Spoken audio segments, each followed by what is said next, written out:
बहुत लोगों के सवाल है कि जो हमारी नमाजें छूट गई हैं उनको कैसे पूरा करें।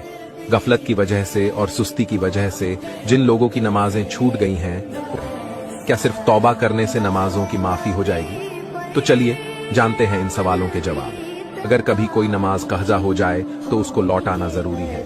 अगर आप ये सोचते हैं कि नमाज की माफी सिर्फ तौबा से हो जाएगी तो आप गलत हैं। तौबा तो करनी ही करनी है, साथ में नमाज उम्री कंजा पढ़नी होगी, जिसका तरीका कुछ इस तरह है।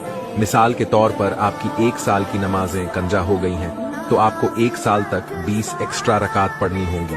2 फर्ज फजर के, 4 फर्ज जौहर के, 4 फर्ज असर के, 3 फर्ज मगरिब के, 4 फर्ज ईशा के और 3 वितर वाजिब ईशा के।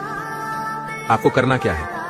आप फजर की नमाज से फौरिग हुए उसके बाद फौरन 2 रकात फर्ज फजर के पढ़ने हैं उम्री कजा की नीयत से। ऐसे ही जोहर की नमाज से फारिग होकर 4 रकात फर्ज उम्री कजा की नीयत से पढ़ने होंगे। ऐसे ही बाकी नमाजें मुकम्मल करनी होंगी।